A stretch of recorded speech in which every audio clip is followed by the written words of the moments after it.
ಜಮ್ಮು ನಾಗರಿಕರ ಮೇಲೆ ಪಾಕ್ ಅಟ್ಟಹಾಸ. ಗಿಂಗಿಲ್ ಊರಲ್ಲಿ 35 ಮನೆಗಳು ಧ್ವಂಸ ಆಗಿದೆ. ಮೊಹಮ್ಮದ್ ಅಲಿಗೆ ಸೇರಿದ ಮನೆಗೆ ಹಾನಿಯಾಗಿದೆ. ಬೆಟ್ಟದ ತಪ್ಪಲಿನ ಮನೆಗಳು ಛಿದ್ರ ಛಿದ್ರ ಆಗಿದ್ದು ಮನೆ ಕಳೆದುಕೊಂಡ ನಿವಾಸಿಗಳು ಕಂಗಾಲಾಗಿದ್ದಾರೆ. ಮೊಹಮ್ಮದ್ ಅಲಿ ಕುಟುಂಬ ಜಸ್ಟ್ ಮಿಸ್.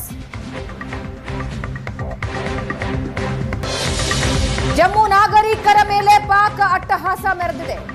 ಗಿಂಗಲ್ ಊರಲ್ಲಿ 35 ಮನೆಗಳು ಧ್ವಂಸ ಆಗಿದೆ. ಧ್ವಂಸವಾಗಿರೋ ವಿಡಿಯೋಸ್ ಅನ್ನ ನೀವು ನೋಡ್ತಾ ಇದ್ದೀರಿ. ಮೊಹಮ್ಮದ್ ಅಲಿಗೆ ಸೇರಿದ ಮನೆ ಧ್ವಂಸ ಆಗಿದೆ. ಬೆಟ್ಟದ ತಪ್ಪಲಿನಲ್ಲಿರೋ ಮನೆಗಳಿವು. ಆ ಮನೆಗಳು ಛಿದ್ರ ಛಿದ್ರ ಆಗಿವೆ. ಈಗ ಮನೆ ಕಳೆದುಕೊಂಡು ನಿವಾಸಿಗಳು ಕಂಗಾಲಾಗಿದ್ದಾರೆ.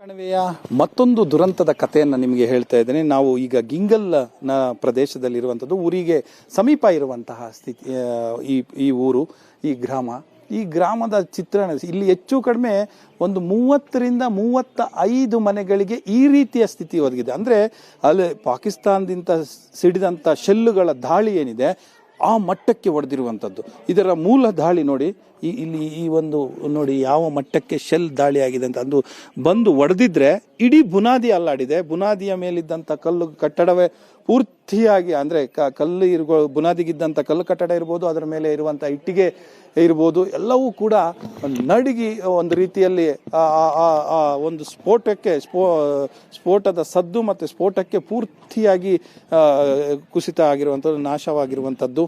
ಮೊಹಮ್ಮದ್ ಅಲಿ ಅನ್ನೋರಿಗೆ ಸೇರಿದಂತಹ ನಿವಾಸ ಇದು. ಏನಾಯಿತು ಅವತ್ತಿನ ಘಟನೆ? ಕ್ಯಾ ಹೋಗೆ ಕೈಸೆ ಹೋಗಿ सर? ये हम 9:30 बजे खाना खा रहे थे. खाना खा के ख़त्म हुए तो आवाज़ें आने लगी धमाके की.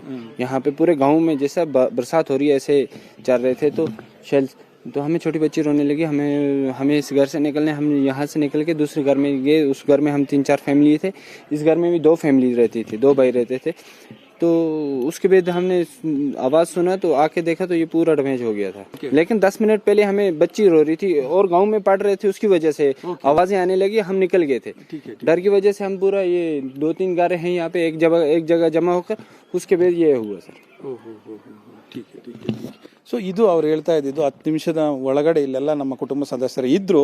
ಸೊ ಆ ಸಂದರ್ಭದಲ್ಲಿ ಊರಿನ ಮತ್ತೊಂದು, ನಾನು ಆಗಲೇ ಹೇಳ್ತಾ ಇದ್ದೆ, 30ರಿಂದ 35 ಮನೆಗಳಿಗೆ ಈ ರೀತಿ ಆಗಿರುವಂಥದ್ದು ಹಾನಿ. ಒಂದು ಅಂದರೆ ಈ ಉರಿ ಪ್ರದೇಶ ಇದೆಯಲ್ಲ, 3 ದಿಕ್ಕುಗಳಿಗೆ ಪಾಕಿಸ್ತಾನ ಬಾರ್ಡರ್ಗೆ ಈ 3 ದಿಕ್ಕಿಗೆ ಬರುತ್ತೆ. ಸೊ ಆ ಸಂದರ್ಭದಲ್ಲಿ ಎಲ್ಲಿಂದ ತೂರಿ ಬರ್ತವೆ ಶೆಲ್ಲುಗಳು ಅನ್ನುವಂಥದ್ದು ಗೊತ್ತೇ ಆಗೋದಿಲ್ಲ ಅನ್ನುವಂಥದ್ದು. ಸೊ 3 ಕಡೆಯಿಂದಲೂ ಕೂಡ ಫೈರಿಂಗ್ ನಡೆಯುತ್ತೆ. ಯಾಕಂದ್ರೆ ಎಲ್ಲ ಕಡೆ 3 ಕಡೆಯಲ್ಲೂ ಕೂಡ ನಮ್ಮ BSFನ ಏನು ಇವಿರುವಂಥದ್ದು. ಆ ಕಾರಣಕ್ಕೋಸ್ಕರ ಪುನಃ ಅಲ್ಲಿ BSF ಅನ್ನ ಗುರಿಯಾಗಿರಿಸಿಕೊಂಡು ದಾಳಿ ನಡೆಸ್ತಾರೆ ಶಿಬಿರಗಳ ಮೇಲೆ. ಆ ಸಂದರ್ಭದಲ್ಲಿ ಸಿಡಿದಂಥ ಶೆಲ್ಲುಗಳು ಈ ಭಾಗದವರೆಗೂ ಬರುವಂಥದ್ದು ಎಲ್ಲವೂ ಕೂಡ ಒಂದು ರೀತಿ ತಪ್ಪಲಿನಲ್ಲೇ ಇರುವಂಥದ್ದು, ಬೆಟ್ಟದ ತಪ್ಪಲಿನಲ್ಲೇ ಇರುವಂತಹ ಮನೆಗಳು. ಹಾಗಾಗಿ ಒಂದಕ್ಕೆ ಹೊಡೆದ್ರೆ ಇನ್ನೊಂದು ಬಂದು ಬೀಳುತ್ತೆ ಅಂತ. ಸುಮಾರು 33ರಿಂದ 35 ಮನೆಯಲ್ಲೂ ಇಂಥದ್ದೇ ಸ್ಥಿತಿ. ಈ ರೀತಿಯಾಗಿ ಧ್ವಂಸ ಆಗಿದೆ ಪಾಕಿಸ್ತಾನನ ಮಾಡಿರುವಂತಹ ಒಂದು ಕುಕೃತ್ಯಕ್ಕೆ. ಹಾಗಾಗಿ ಇಲ್ಲಿ ಏನು ಮಾಡಬೇಕು ಅನ್ನೋಂಥದ್ದು ಇಲ್ಲಿನ ಜನರಿಗೆ ಗೊತ್ತಾಗ್ತಾ ಇಲ್ಲ. 3ರಿಂದ 4 ದಿನ ಕಳೆದಿದೆ, ಯಾರು ಬಂದು ಮಾತನಾಡಿಸೋರು ಕೂಡ ಇಲ್ಲಿಲ್ಲ ಅನ್ನುವಂಥದ್ದು. ಈಗ ಕುಟುಂಬ ಏನು ಮಾಡಬೇಕು ಅನ್ನೋದು ಗೊತ್ತೇ ಆಗದ ಸ್ಥಿತಿಯಲ್ಲಿ ಇರುವಂಥದ್ದು. ಎಲ್ಲಿಗೆ ಹೋಗ್ಬೇಕು, ಏನು ಮಾಡಬೇಕು ಅನ್ನೋಂಥದ್ದೇ ಗೊತ್ತಿಲ್ಲ. ಆಶ್ರಯದ ರೂಪದಲ್ಲಿ ಯಾರು ಪಡೆಯುವಂಥದ್ದು ಬರೀ ಸಂಬಂಧಿಕರ ಮನೆ, ಅಕ್ಕಪಕ್ಕದ ನಿವಾಸಿಗಳ ಮನೆಯಲ್ಲೇ ಈಗ ಸದ್ಯ ಕಾಲ ಕಳೀತಾ ಇದ್ದಾರೆ. ಒಂದು ಭಾಗದಲ್ಲಿ ಅಂತೂ ಒಂದಷ್ಟು ವ್ಯವಸ್ಥೆಗಳನ್ನು ಮಾಡ್ಕೊಂಡಿದ್ದಾರೆ. ಆದರೂ ಕೂಡ ಈ ವ್ಯವಸ್ಥೆಗಳು ಎಷ್ಟರ ಮಟ್ಟಿಗೆವರೆಗೂ ಇರ್ತವೆ ಅನ್ನುವಂಥದ್ದು. ಯಾಕಂದ್ರೆ ಇಡೀ ಕಟ್ಟಡ ಈಗ ಹೊಸದಾಗಿಯೇ ಕಟ್ಟಬೇಕು, ಅದನ್ನು ಹೊರತಾಗಿ ಬೇರೆ ದಾರಿನೇ ಇಲ್ಲ. ಆ ಮಟ್ಟಕ್ಕೆ ಧ್ವಂಸ ಆಗಿರುವಂಥದ್ದು. ಕ್ಯಾಮರಾ ಪರ್ಸನ್ ಕೈಲಾಶ್ ಜೊತೆ ಡೆಲ್ಲಿ ಮಂಜು.